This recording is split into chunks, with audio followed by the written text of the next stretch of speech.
Hey, this is episode number 55 of Gen X Amplified, and today it is all about generations. Yeah, that's right. Gen X, Millennials, Boomers, Gen Z, because I will be having a conversation with Lindsey Pollak, who is one of the world's leading experts on the multi-generational workplace, and we will be discussing her latest book, which is actually titled The Remix: How to Lead and Succeed in the Multi-Generational Workplace. Oh, I've been waiting for this for a long time. So, are you ready? Let's do it. I really advocate that any meeting, any committee, any team you form has got to have every generation. And I will tell you, the one that people forget to include is ours. You think people don't remember to bring young people in, but what they forget is Gen X. Welcome to Gen X Amplified, where we bring you inspirational and entertaining conversations with successful Gen X leaders and entrepreneurs. This is the show created just for you. The powerful generation between the boomers and millennials to help you amplify your story, Maximize your impact, and become Gen Exceptional in business and in life. Now, here's your host, Adrian Porter. Hey everyone, and welcome to another episode of Gen X Amplified. This is the podcast dedicated to highlighting and elevating the very powerful and exceptional generation between those brilliant boomers and magnificent millennials. And as always, thank you so much for listening, for taking the time to subscribe to the podcast, for championing the movement. I really appreciate it. So today I am extremely excited about my upcoming conversation with my guest, because I get to truly nerd out on the topic of generations. And if you know me, you know that this is near and dear to my heart. My guest is a New York Times bestselling author, keynote speaker, and one of the world's leading experts on millennials and the multi-generational workplace.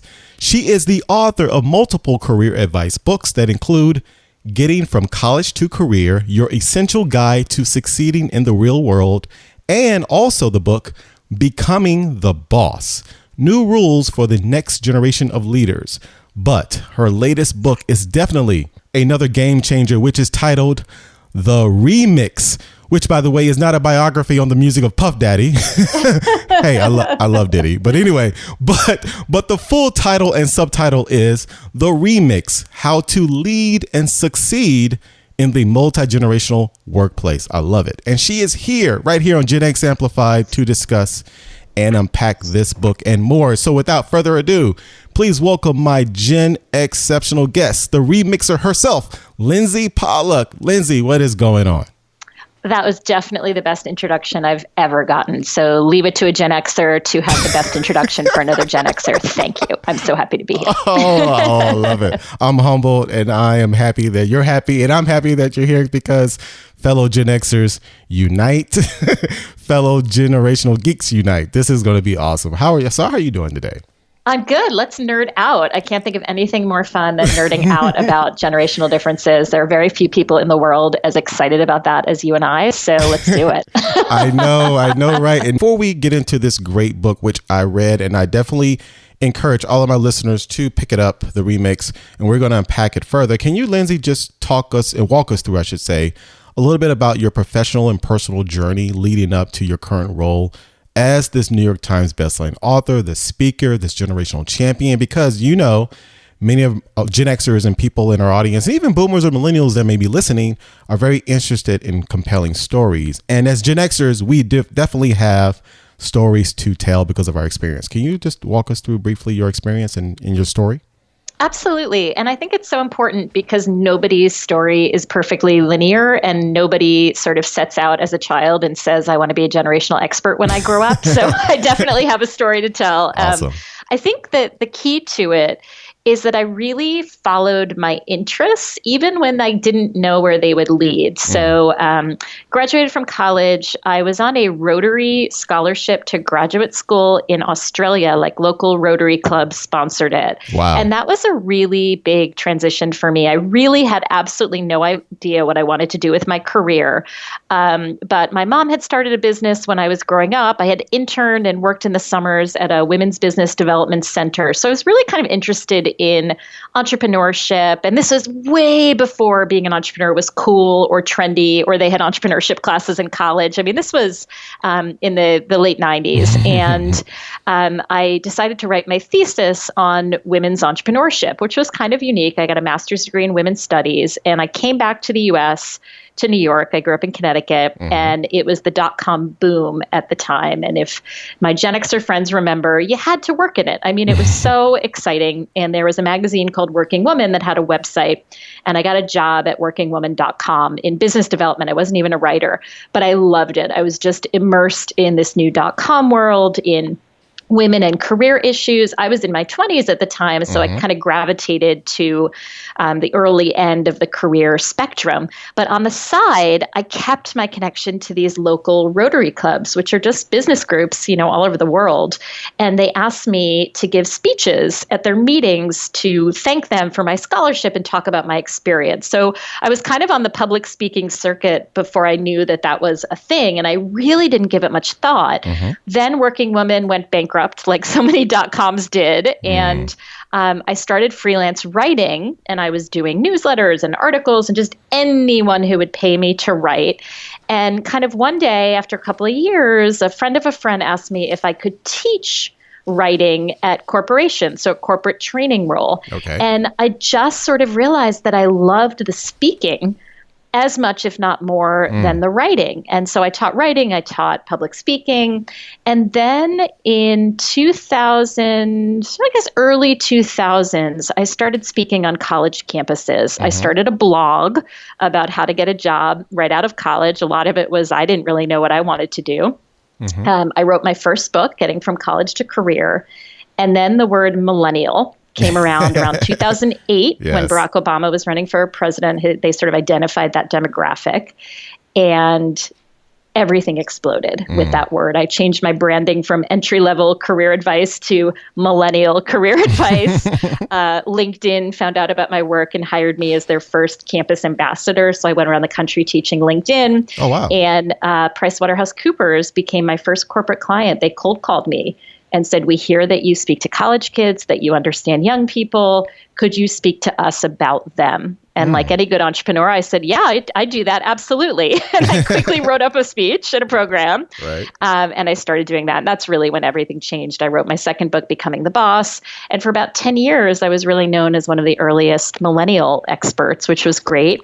As a Gen Xer, I felt like kind of a big sister to that generation. And then a couple of years ago, I sort of looked around, and the millennial interest seemed to be fading a bit. And all the rest of us, Gen Xers and boomers and traditionalists, we're continuing to work a lot later into our lives than we thought, for many people because of the recession and the after effects of that.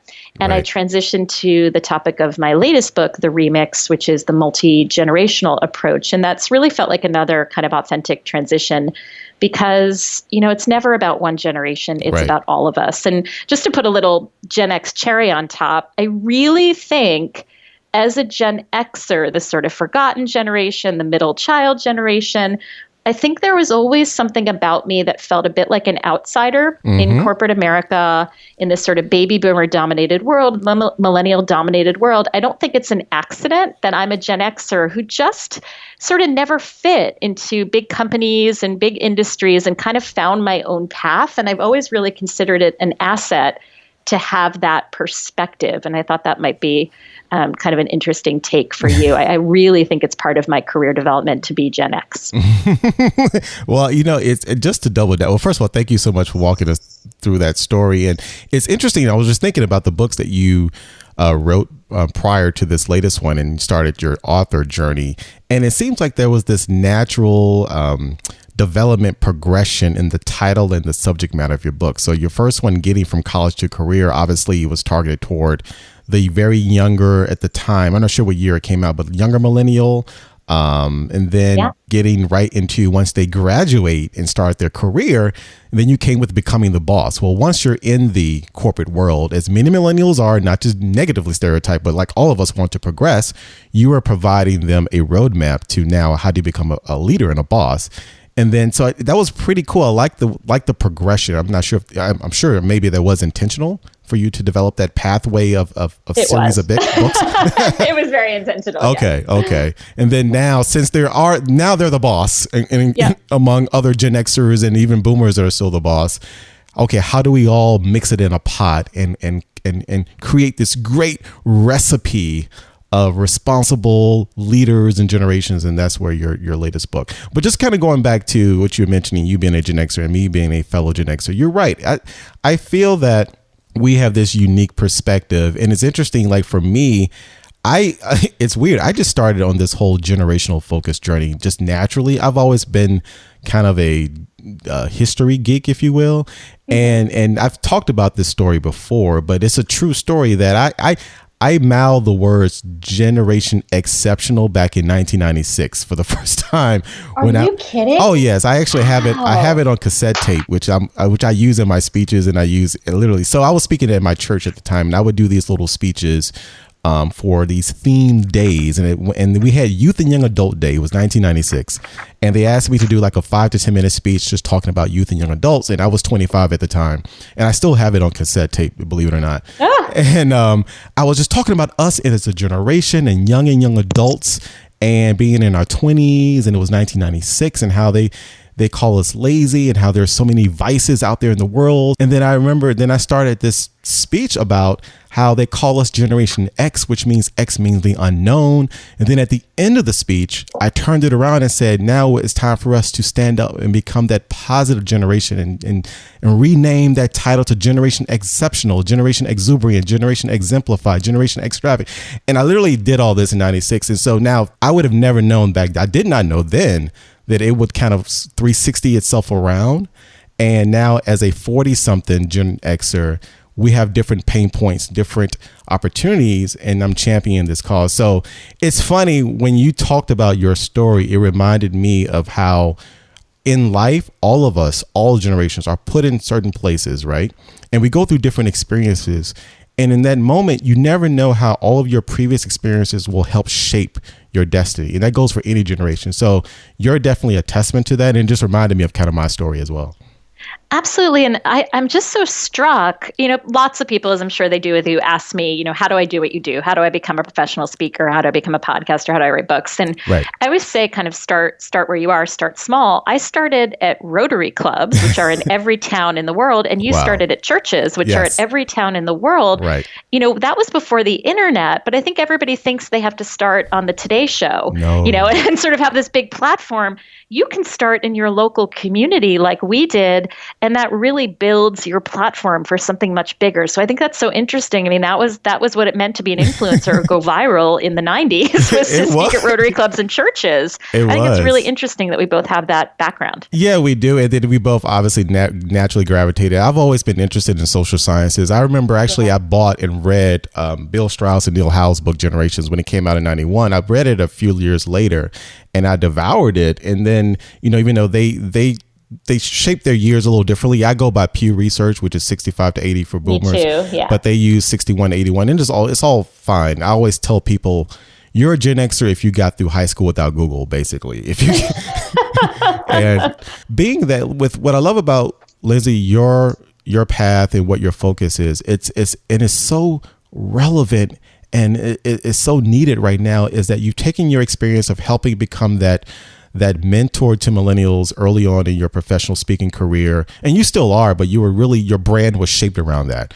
And as a Gen Xer, and now you're looking at the landscape and say, how can I best use my virtues and experience and look at the world and help all of us, all generations, become better leaders? So that leads us to this latest book, The Remix. Can you, Lindsey, just talk about what was the reason and the why and the moment that led you to say, I need to write this exact book right now?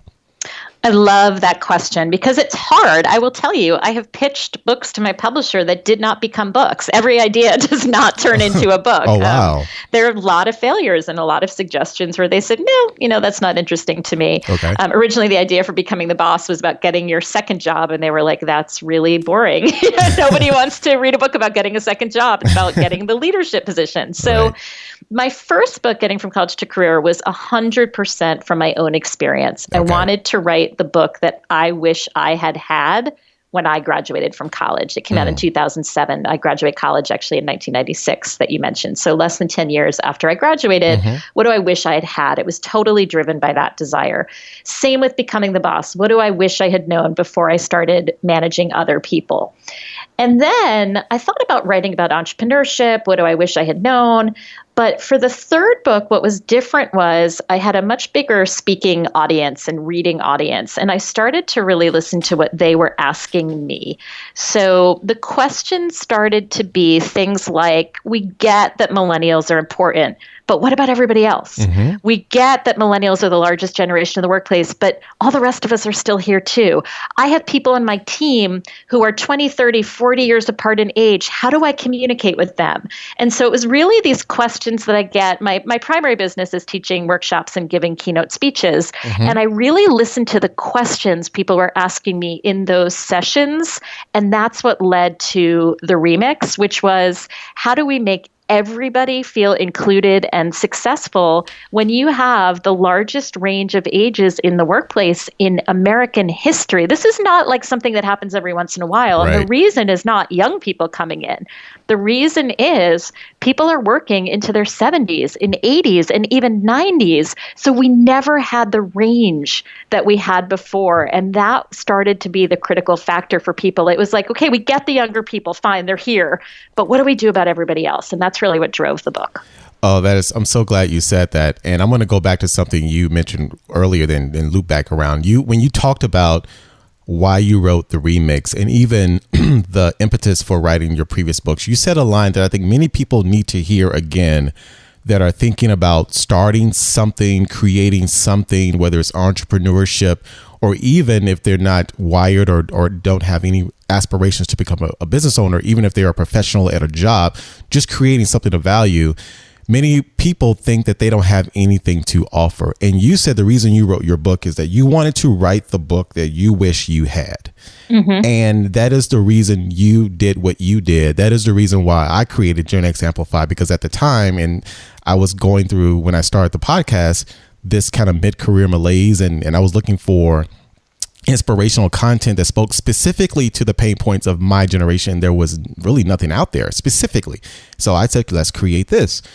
People need to hear that again, what Lindsey said. If you feel, be the change you wish to seek in the world. That's a quote from Gandhi, and that's what you did. Create something. If you can't think of a product or a service or something to create, do what Lindsey did. Think about, where are the pain points that you're experiencing? What is it out there that you wish that exists, that doesn't exist, that you feel that could add value, that you feel that you're the best person to create? And that's what you did. So I just wanted to double down on that statement, because I think it's so critical. And then you mentioned, so the remix, you're right. This generation, this workplace, 5 generations never happened before. Boomers are working later because they're living longer, they're healthier. And also with the financial crisis that impacted people being ready, whether or not they're ready to retire. And instead of being a professional or an observant and looking at this current landscape with a negative light, like, oh my God, why won't these boomers leave? Because people say that, and we'll talk a little bit more about something specific that's kind of this viral saying that you actually have a great perspective on. Instead of generations looking at each other and bashing each other, especially in the workplace where productivity is so key, your thought was to create this roadmap, this guide, this manifesto to help all of us realize we're here. Let's remix it like P. Diddy and become the best of who we are with each other. And I love that. And you're right. There's so many generations now. It's amazing. Gen Zs now are coming in, all the way up to boomers. And maybe it's some silence that are still hanging around.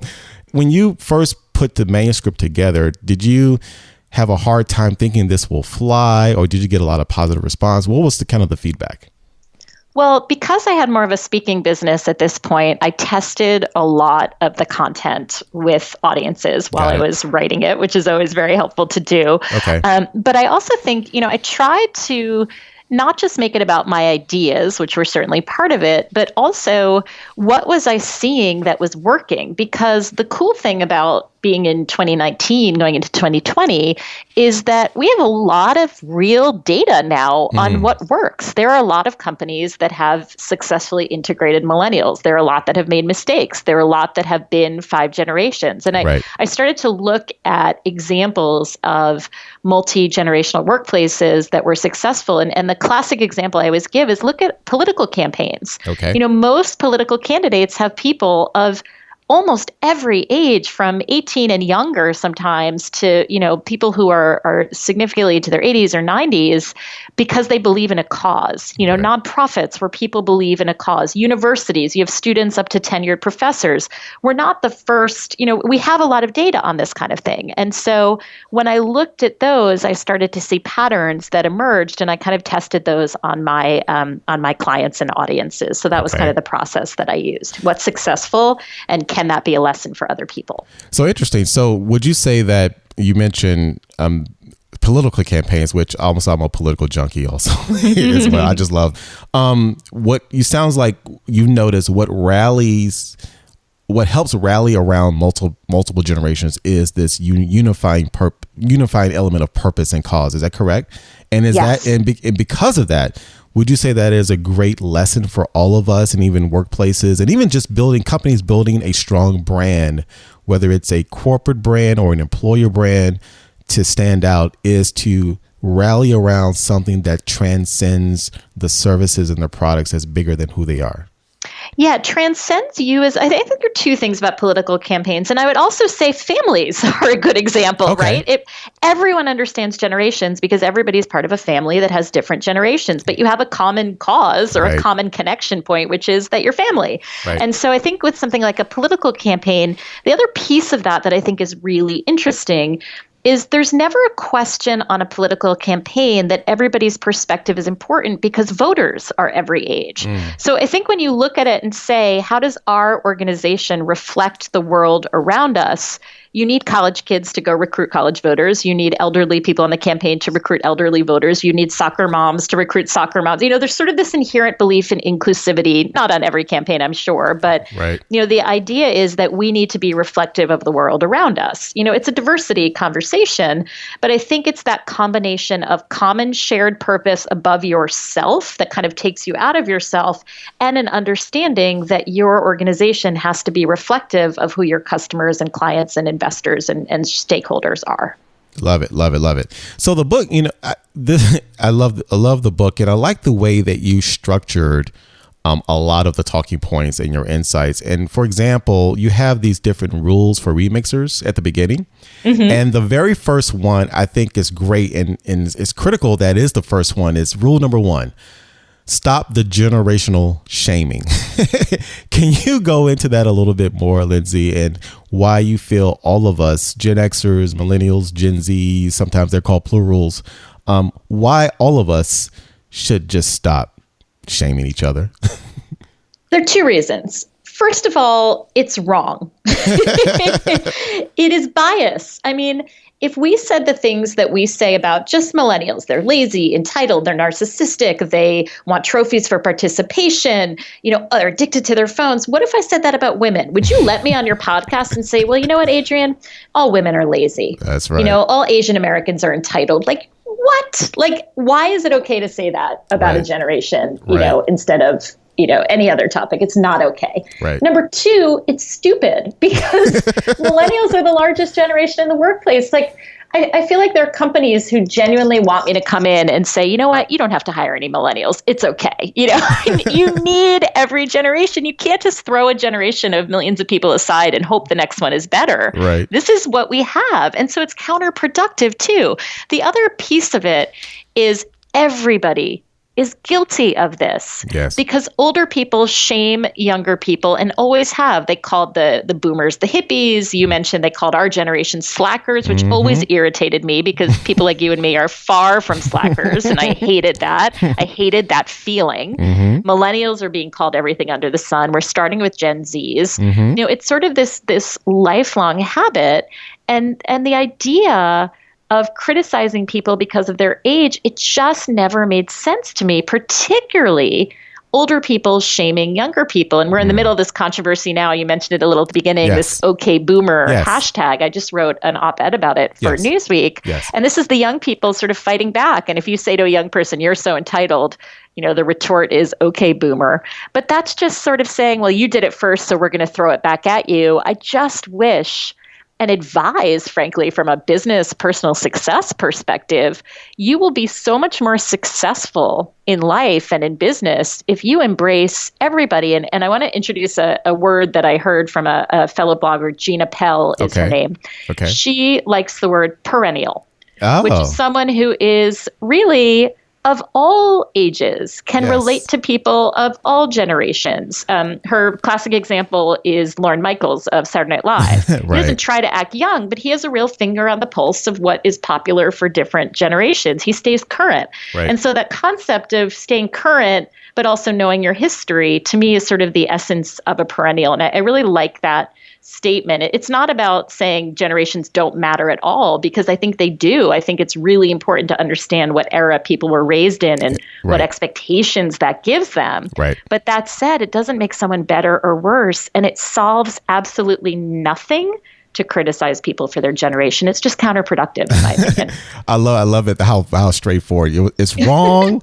And why are we doing this? And it's stupid. What are we getting out of this? Absolutely nothing. Well, first, I did get a chance to I just saw your article on New. Oh, good. And everyone definitely check it out. And what is the exact title? And if you just Google it, I'm sure you can pick it up. Yeah, it's in Newsweek, and it's think OK Boomer is not okay. Do something about it. I really want people to use. Anytime you have a feeling about generations, go do something instead. Register to vote, talk to someone of a different generation. But this sort of casual stereotyping is just not helpful, particularly in an election year.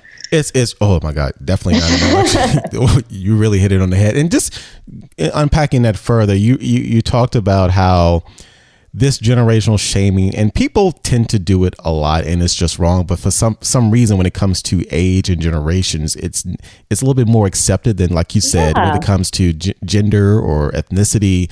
You dare not, and if you do, you're definitely just stupid.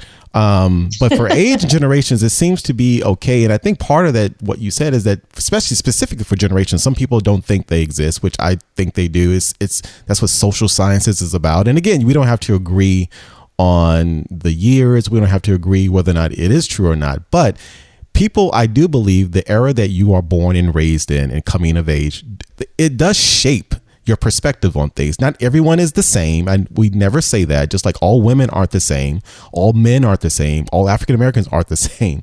But you and I can talk and joke about it. I can say the word P. Diddy and remix, or I could say book covers made with grocery bags going to school, and we get it, right? Because we were born and raised in that era. But at the same time, all generations, all ages have been shamed. And you mentioned we were called the slackers. I remember reading or experiencing it. And then when I got into the generational field, just studying it, how there were certain magazine covers and articles that were published for each generation when they came of age. And they all really said the same thing, but different nomenclature, right? So you just wrote for Newsweek. I remember a Newsweek article coming out titled "The Video Generation" back in '85, right? And then the Atlantic came out with an article talking about Generation X, and they call us the MTV generation. Then you had the baby boomers back in the early days; they were called the Me Gen. Same thing, nothing's changed, just different words. The 20-something, they called us the 20-something in 1990. So all of us are somewhat shamed by the older generations because there's a difference of perspective. But at the end of the day, it's just wrong, right?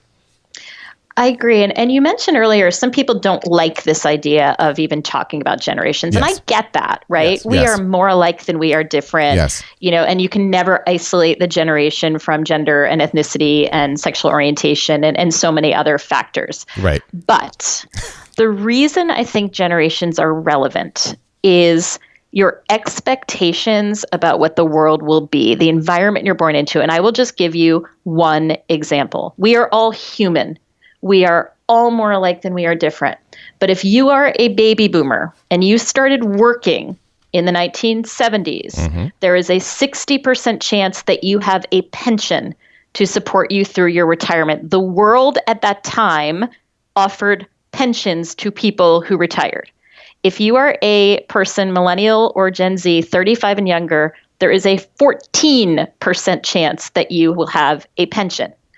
So it is not comparing apples to apples when you have a conversation about retirement with a baby boomer and a millennial. It's a different world with different realities. When you talk about the cost of higher education, you cannot compare paying off your student loans in the 1980s with paying off your student loans today.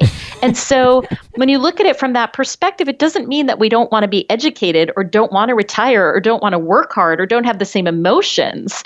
It's that the realities that we are born into are totally different, which changes our behavior because we have to handle those realities. Does that make sense? That makes perfect sense. It's not apples to apples. It's not fair Yes. to compare the two and say, when I was your age, Adrian, like I would have had $100,000 in my, pension plan. It's like, because that's different. It's a different reality. And that's where I try to focus my work. Yes. I'm not saying we're different people. Right. I'm not saying that we don't all care about people, but your reality is different from mine. And that's where I get frustrated when people don't want to think about generations at all. I share your frustrations. I had to get all of that out. That's why your work and my work, that's what's so important. And Gen Xers kind of being the forgotten middle. We have a lot of struggles that just don't get the attention. And that is really a detriment to our financial success and our personal success when those, and then policy doesn't match. The average age of a senator in this country is 63 years old. Yes. The median age in our country is 38. Yes. That doesn't match up. It doesn't match up. And I tell you, so first of all, it's okay for you to vent because, listen who you're talking to. This is our forum. You said I could nerd out, so I went there. We're nerding out. And it's great. I love that because I have the same conversations. And again, I'm not bashing those who don't believe it, but let's just have a conversation of why it's important, because you're right. It's not the same. And on the flip side, all people within each generation were not the same. But you cannot, it's a different expectation with the stresses on expectations. Oh, another word. I love it. Because like you said, the pension conversation is very different. The student loan conversation is very different. Everything is just different. And so the time that you are raised and born and coming of age has shaped your expectations of financial well-being, perspective. But at the same time, let's just not, like you said, rule number one, let's stop generation shaming. Let's change the conversation. Let's acknowledge that we have different perspectives, but how do we win together? And going back earlier, you mentioned the word perennial, and actually, I love that. And actually, I think the first time I heard of that word is, I think, in a book that a guy that I interviewed on this show, Chip Conley. Oh, he's great. Yeah. He's so great. Yeah. We talked about Wisdom at Work, his book, on my show. And I remember in the book, he spoke of the lady that you mentioned, that word, which I actually love that perspective of perennial. And again, generations, there's a valid point. And then going to Gen Xers, you're right. We are that forgotten generation. That is the impetus of why I created this show. And then even in my work for people 40 up, which is not necessarily just generations, but primarily in that group are Gen Xers and some boomers, because we're at the stage right now where we're not only in the middle of 80 plus million millennials and 76 million boomers, we at 65 million or so, we're squeezed between these two large generations. But look at the ages that we're in now. We're in our 40s, early 50s. We're leaders in our homes. We're leaders at work. We're being battled with older parents and younger children. We're trying to just go through life, this traffic jam of life. But it's so critical that we are in a position where we can add value, that we can add impact. And so having these conversations like that we're having now, putting a focus of how Gen Xers can be better bridge builders. Like that's what you're doing, the work that you're doing. We have been naturally building bridges all of our lives, right? We've been looking at ways to create something positive after coming home. I was a latchkey kid. I grew up, my parents were divorced. I remember coming home, after school with a string around my neck with the key on, letting myself in and just doing what I needed to do to pass the time. But I had to learn to adapt. But I think right now in this stage where we are with the future of work, books like The Remix, the speaking and the workshops that you're doing, we all need to listen and think about how can we cultivate a better relationship among all these generations. So speaking of your book, you broke out the remix in these different elements. So we talked about the talent remix, the leadership remix, the people management remix, communication, training and development, mentoring and networking, and workspace and culture. Can you just talk about, Lindsey, why you decided to pick those type of remixes and why they're relevant to the workplace today? Yeah, it's a great question. I'm glad you asked it. And I don't know if I've told this story before. I was at a conference, I think it was at Princeton University, and I was talking with some diversity and inclusion experts. Mm-hmm. And they said, when they think about diversity and inclusion, they don't like it being its own department. Because the whole point of diversity and inclusion is that it becomes sort of threaded throughout an entire organization. Got it. The same kind of goes for technology. Do you remember when there was a marketing department and a digital marketing department? We didn't get when it was first came out. Right. Social media and technology have to be integrated into everything you do. Right. And so when I was structuring the book, and it was actually very hard to structure this book, I kind of got out of it with my first book because I just made 90 tips and just stopped when I sort of finished up. Okay. And I thought 90 would sound more legitimate than 100. But with this book, I really thought, how do I show that this multi-generational approach is really part of everything we do? I didn't want someone to think, and I remember maybe 10 years ago, people would have a millennial person on staff whose job was to think about millennials. That doesn't work. It has to be part of everything. Yes. And so each chapter talks about how to think multi-generationally and have multi-generational remix approach to each of these various topics. So employee benefits, and some of them were corporate conversations like employee benefits of how do we have sort of institutional strategies that are multi-generational. And I just want to share this quick one because it's so relevant to what you just said.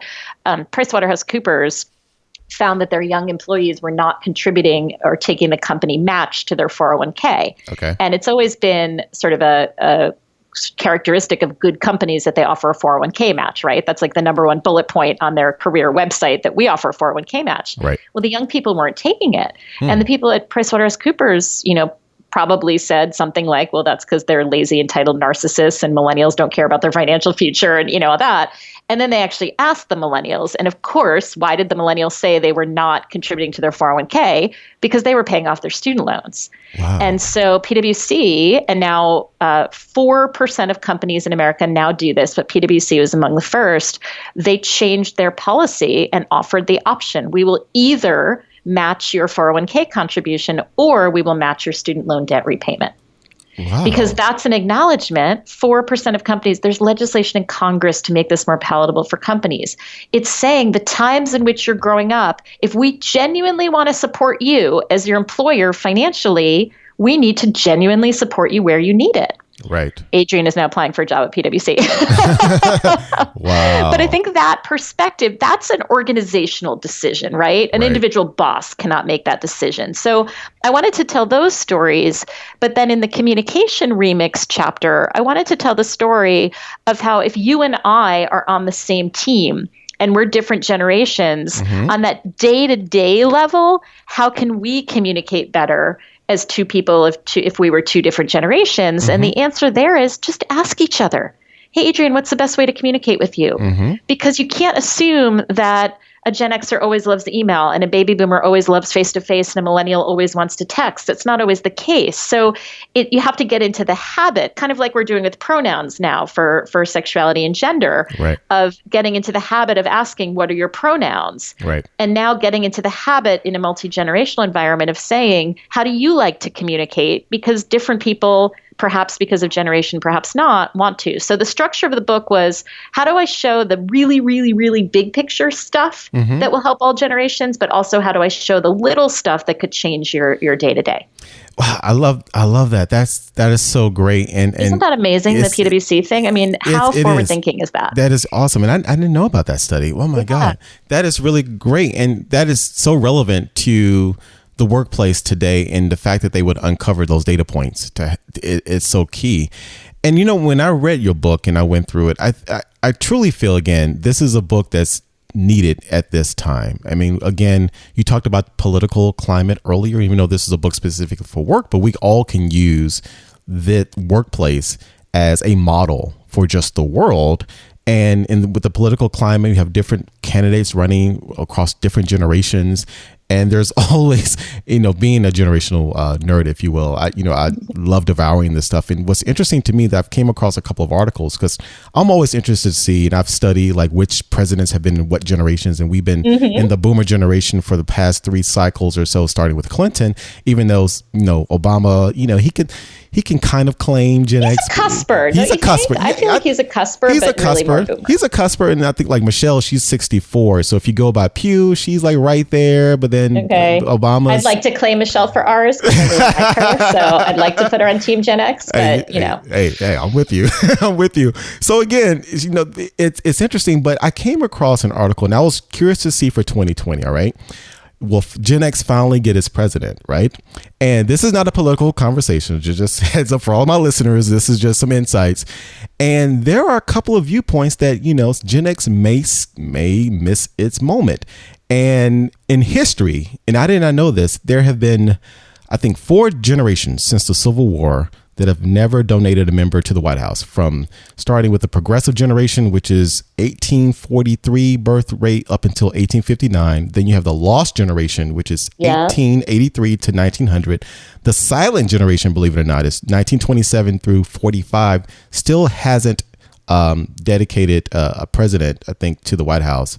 And then Gen Xers so far. So, because I think Bush Sr. was part of the greatest generation, and then it skipped. But anyway, so now we have these array of candidates on the Democratic side, obviously, because the incumbent is still running, where you have still candidates that are Gen Xers. Right now, the top three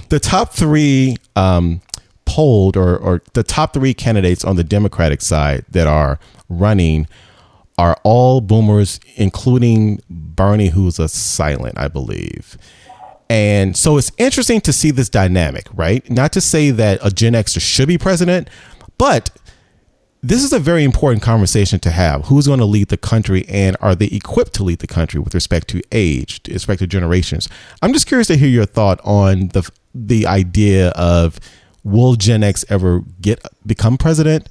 And do you feel that millennials will come in, for example, with Mayor Pete, and because he's polling really well, which is great for him? What's your thought on generations and presidents and presidency? Oh, do I have thoughts? Okay. So first of all, I think we should say for our listeners, there is the largest age range of candidates in our country's entire history. Bernie Sanders is 78. Pete Buttigieg is 37. Yes. That's a 41-year age gap in candidates. So just think about that. You have 2 people 4 decades apart applying for the same job. How do you even compare apples to apples? So that's just one piece of this. It is my belief, as much as I may or may not like any of the Gen Xer candidates, that we will not have a Gen X president in our country. I believe, and I might be a cynical Xer in this, but I think we should have one, because I think Xers are natural consensus builders, and I think that would be very valuable for our country. Hand clap. But I think you don't have the natural base of generational support that I don't think a lot of people draw attention to. Okay. But is extremely important. Often older people vote. So even when Xers are in our later years, millennials are going to outnumber us, practically 2 to 1. So I think the reason I am so pessimistic about a Gen Xer president is look at the Fortune 500. Okay. Gen Xers are in our prime earning years in business, right? 40s and early 50s when, many, many people became CEO. We are a tiny percentage of Fortune 500 CEOs. When it comes to leadership positions, I'm not sure I've seen evidence, and I hope I'm wrong, and I'm happy to be proven wrong, and I'd love to come back on your show when I'm proven wrong. But I haven't seen evidence that we have the natural ability to become leaders of large-scale organizations, the United States being one. What I think we're phenomenal at is being entrepreneurs, because if you look at Silicon Valley, which we haven't really talked about, oh yes, Elon Musk, Reid Hoffman, Sheryl Sandberg, yes, the Google guys, they're all Gen Xers. Gen Xers. We're good at saying, yeah, I really like what you guys are doing. Beto, I think, is kind of an example of this. Yes, he is. I'm going to be independent. I'm going to be the outsider. We're great at that. Right. We're great at being the outsiders. I don't know if you just look through a generational lens, which of course you can't isolate, but we will for this moment, that Gen Xers are going to have that natural base of support. But I really believe we would be great. I think Gen Xers are great in Congress because we're consensus builders, right? And we want to kind of, bring everybody together. We understand we're kind of in the middle. We're translating between the boomers and the millennials. Right. But boy, would I think Democrats would be smart to have a cross-generational ticket. You cannot have another boomer ticket in this country. Like, what are we doing? And millennials, vote. If millennials voted, there would be a very different story. But so far, we haven't seen that. Millennials vote about half as much as baby boomers. About 66% of boomers vote, and about 38% of millennials vote. And that's always been the case of older and younger, but I really want millennials and Zs to be the ones to turn it around. Sorry, I talked a lot, but I had a lot to say. I would love to hear your perspective. Do you think that we will see a Gen X president? Right. This is I love this conversation. This totally going. you said nerdy. No, we're going to nerd out. I'm still keeping. I'm pessimistic, but I'm really keeping hope. I think we would be like, to all the points that you made. I mean, we will be great leaders of this nation because we're natural bridge builders. We can bridge both sides of the generational gap. But it's interesting, which I never thought about. A lot of us are sitting, in the Senate or the House, and because of we're natural bridge builders, but yet you're right, at that executive branch level, it's tough. I think the lack of support from a base support that you mentioned does hurt a little bit, but I think the entrepreneurship lens is interesting, and you're so right. The top entrepreneurs, and I study this stuff. The median age for successful growth startups is around 45. The median age for successful entrepreneurs in general is around 42, 43. Look at the top entrepreneurs that you mentioned. Elon Musk. I can go on and on. You can go to Jack Dorsey. You can go with Gary Vaynerchuk, Simon Sinek. These are just people who are really embodying a cause. Amy Cuddy, Shonda Rhimes when it comes to media. I mean, these are all Gen Xers. Sarah Blakely, Spanx, Gen Xer, right? And so there's Don't we have the most billionaires? I think we might have the most billionaires. I don't know if that's a good thing or a bad thing. I think we do. So there's obviously some virtues when it comes to being in that 40s and 50s, just Gen Xer. So how does that translate to an executive branch position at the presidency? I'm keeping hope, but it's 2020. I'm looking at the field right now, and you look at the top candidates.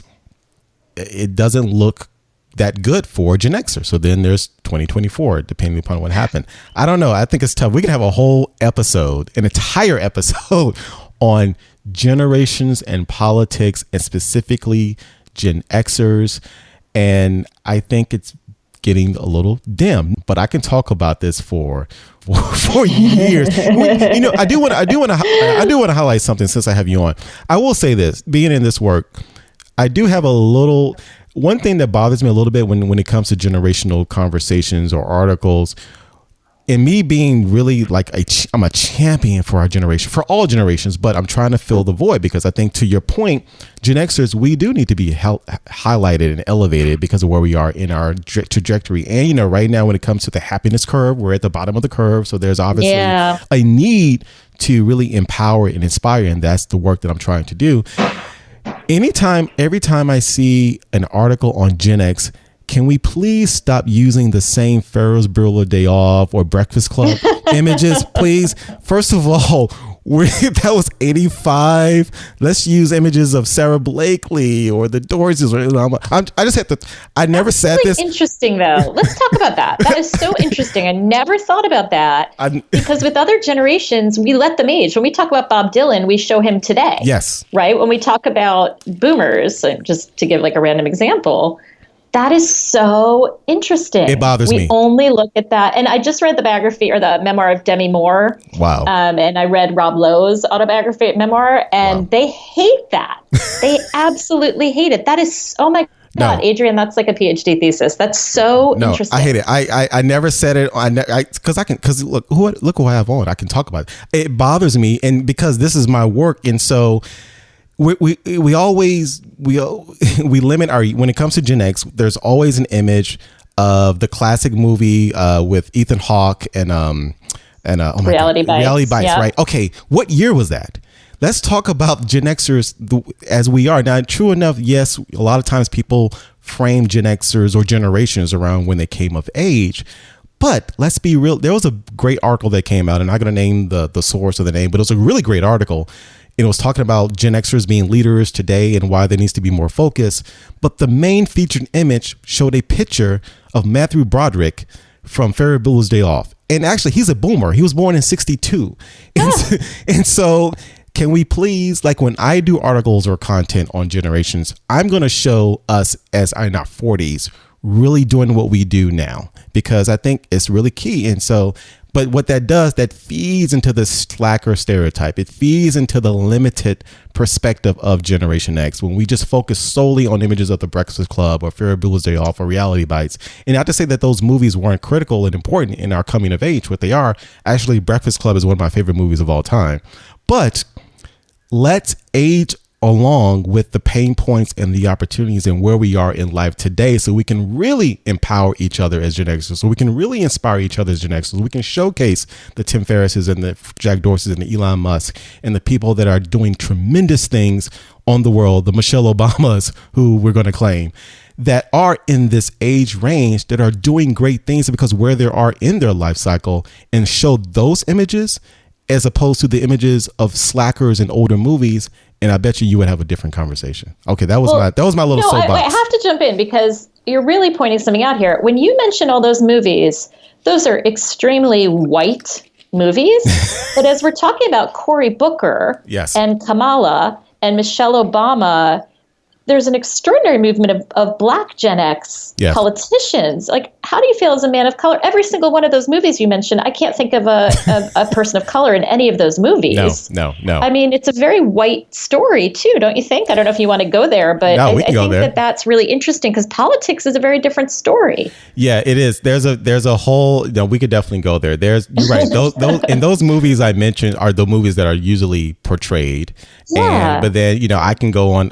There's so many movies that I can mention that showcases a lot of other people, whether it's Love Jones or what have you. I think you're right. It's politics. So Cory, Kamala, they have tremendous stories, and you don't really hear about the African American Gen X perspective as much. And I think that is a lesson for all of us to really be more inclusive of how do we portray generations. Not to say that it should all be one lens, but there is a lack or a void, to your point, that's there. And for me, it is bothersome. But yeah, that's why when I do showcase all the great things that Gen Xers are doing, whether it's on this podcast or when I speak or when I coach, there will be a tapestry of stories of people from all colors, all races, all ethnicities, all orientations, all perspectives, professionals, entrepreneurs that need to be told. So I think you're right. There is a void that's there, and it's unfortunate, but it kind of feeds into it. No, not kind of. It does feed into the overlooked and underserved nature of Gen Xers. And I think we can have an entire episode on that. But that is what fuels the work that I do. That's what's fueling your work. And you can tell those listeners that Lindsey and I are passionate about this. You can't tell. Something's going to happen. Something else is going to happen from this conversation. I don't know what it is between you and I, but something's going to be created because again, there is a lot of work that needs to be done. And I had to just get on that soapbox because every time, again, when I was looking for inspirational content when it came to my generation before I launched the show, I kept seeing the same story. Or even if I saw a story, it was so dated and outdated and very limiting. And the images that you showcase when it comes to any people, any generation, are really critical because we're very visual creatures, very visual people. And so next time I see an article or an image or a show that's talking about Gen Xers as a generation, and if I see another image of Breakfast Club or Ferrabulers, I am going to scream, and we have to advance with the times. But anyway, we can talk about this for days. Before I let you go, I do have another question that I ask all of my Gen Exceptional guests on Gen X Amplified, and is to get into your personality a little bit, which I'm sure after this conversation, many people know about the personality of Lindsey. But this question is a staple. So are you ready? I'm ready, but I'm nervous. Okay, no worries.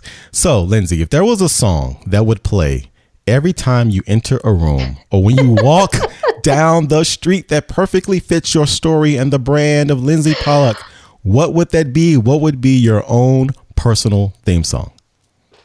Okay, are you publishing this anywhere? Because I'm like a little nervous and embarrassed. No, it's okay.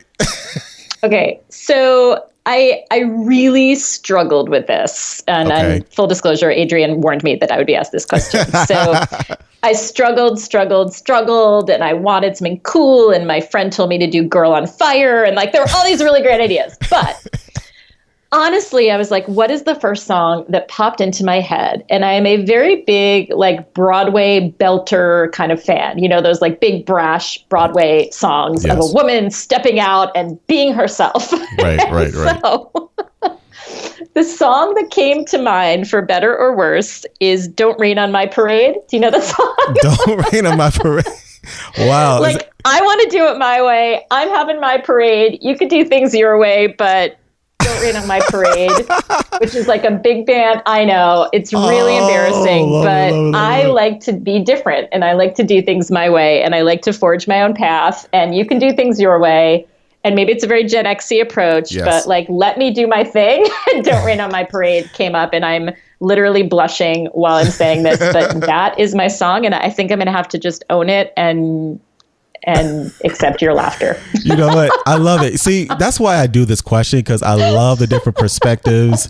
And I think it's such a Gen Xer perspective song. I know. And What's yours? What's yours? Oh my God. Okay. Mine is still the same. Mine is I've Got the Power by Snap.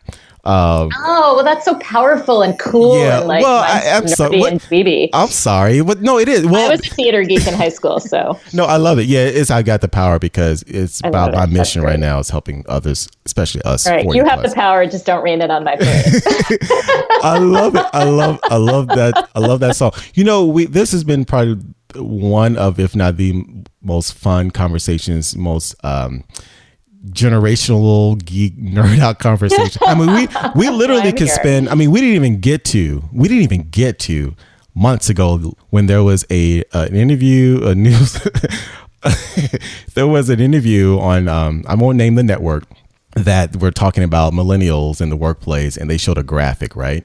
You probably, yeah, and because it was viral, it was all on Twitter.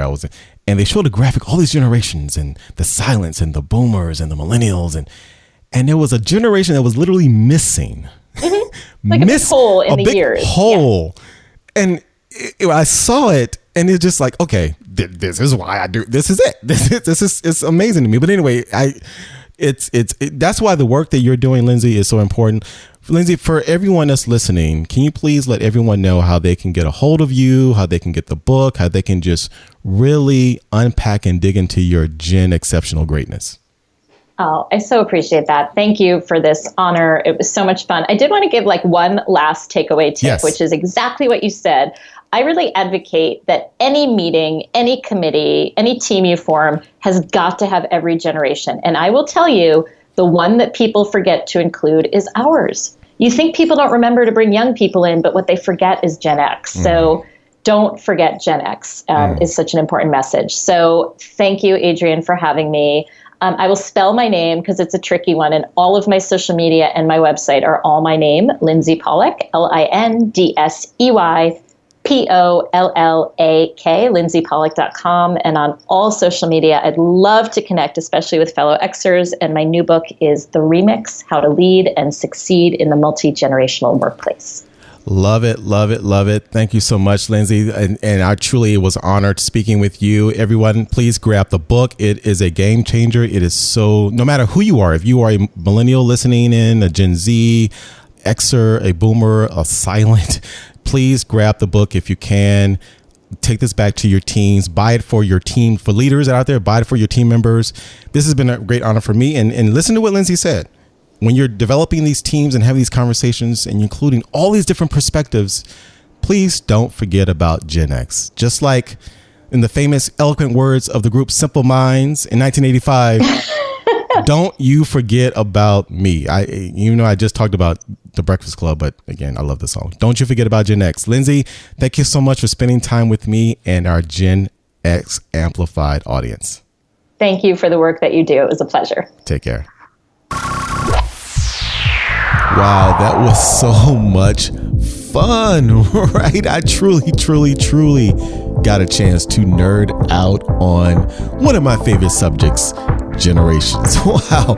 So I hope you enjoyed this chat with Lindsey Pollak, who is the author of this great book titled The Remix, How to Lead and Succeed in the Multi-Generational Workplace. Trust me, if you are a leader, if you are an employee, a professional, or just someone that's out there interacting with other generations, which is probably 90% of you who are listening in, definitely you want to get this book because the roadmap, the lessons, the insights are so valuable to really help you understand and not just work with, but to lead and to succeed and thrive in today's multi-generational workplace. Please go pick it up, The Remix. And I hope you enjoyed this conversation. And if you haven't by now, subscribe to the podcast. Please do on your favorite podcast platform. And if you've truly gotten value from Gen X Amplified, please go over to Apple Podcasts or your favorite platform and give us a rating and review. So until next time, I hope you enjoyed this conversation. And remember, this is more than a podcast. This is a movement. Take care.